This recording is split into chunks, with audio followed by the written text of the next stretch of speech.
ladies and gentlemen, DTI Undersecretary Joey Gilas.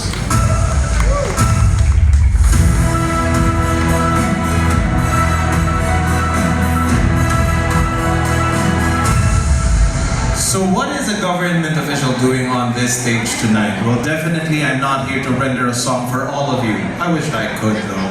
Probably in the next awards program for music. But I am here to thank the members of the PMPC for honoring me with a Best Male News Anchor Award for 2 consecutive years. Maraming salamat po. And this is my way of saying thank you to them. So good evening ladies and gentlemen. Ngayong gabi, binibigyang pugay natin ang tagumpay ng mga individual na sa kanilang mga kanya-kanyang larangan na ay patuloy na nagsisilbing inspirasyon ng kahusayan, paglilingkod at positibong pagbabago sa ating lipunan.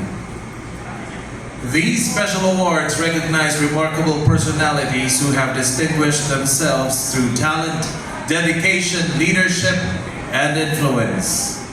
To begin our special awards presentation, we start with the Most Outstanding Public Servant and Actor of the Year.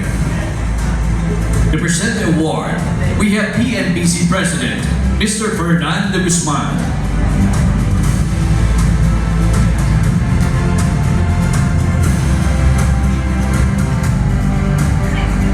Our awardee is a respected public servant of the province of Bulacan, ang lalawigan pong ating babalik-balikan. And accomplished actor whose dedication to both governance and entertainment has earned the admiration of many.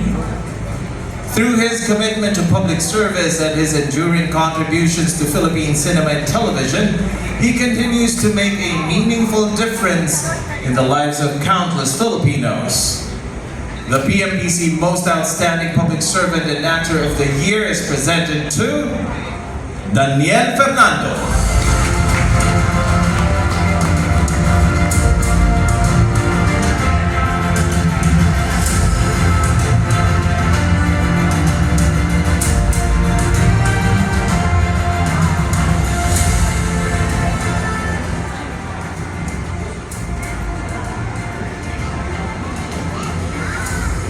Mike.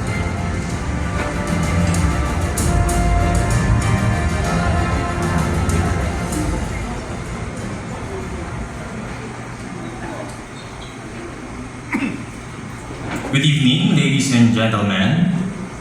Isa pong maalam na pagbati sa mga bumubuo ng PMPC Star Awards Inc. at EcoJam Entertainment Production, sa aking mga kapwa awardees, sa mga kasama natin sa industriya, at sa lahat ng patuloy na sumusuporta sa OPM or Original Filipino Music. It's an honor to be with you tonight. Ako po ay narito bilang kinatawan ng ama ng lalawigan ng Bulacan, iginagalang Governor Daniel R. Fernando, upang buong kababaang loob na tanggapin ang natatanging parangal na Outstanding Public Servant and Actor Award. Lubos po ang pasasalamat ni Governor Daniel Fernando sa pagkilalang ito na may espesyal na kahulugan sa kanya, sapagkat kinikilala nito ang dalawang larangang malapit sa kanyang puso: ang serbisyo publiko at ang larangan ng sining.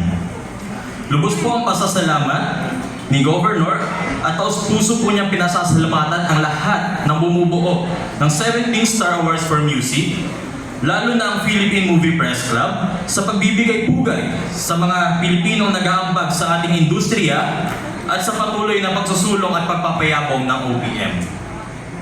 Pinapabot din po niya ang kanyang taos-pusong pasasalamat sa pagkilala sa kanyang pagsisikap at dedikasyon para sa paghahatid ng dekalidad at maaasahan na serbisyo para sa lalawigan ng Bulacan. Gayon din sa kanyang mga naging ambag sa telebisyon at pelikula bilang isang artista. Iniaalay po niya ang parangal na ito sa kanyang pamilya na walang sawang sumusuporta sa kanya mula pa noong simula ng kanyang karera sa industriya ng sining at sa serbisyo publiko. Gayon din, iniaalay niya ito sa kanyang mga kasamahan sa paglilingkod at sa lahat ng mamamayang Bulakenyo na patuloy na nagmamahal, nagtitiwala at sumusuporta sa kanyang hadikain para sa lalawigan. Higit sa lahat, itinatataas po niya ang walang hanggang papuri pasasalamat sa ating Panginoon Diyos na siyang pinagmumula ng lahat ng biyaya, husay at talento na nagiging daan upang maghatid tayo ng saya, inspirasyon at pag-asa sa ating kapwa. Ayon po kay Governor Daniel Fernando, ang pagkilalang ito ay magsisilbing inspirasyon upang lalo pa niya pagbutihin ang paglilingkod sa mga Bulakenyo at patuloy na makapagambag ng mga makabuluhang proyekto para sa pagunlad ng ating industriya at ng ating lipunan. Mabuhay po ang PMPC Star Awards for Music. Binabati ko rin po ang lahat ng ating mga awardees at mga paparangalan ngayong gabi. Sa ngalan po ni Governor Daniel Fernando, maraming salamat po. May God bless us all at magandang gabi po sa inyong lahat. Maraming salamat po sa inyong pagdalo. Maaari po lamang na inyong ipahatid sa ating gobernador ang aming pagbati.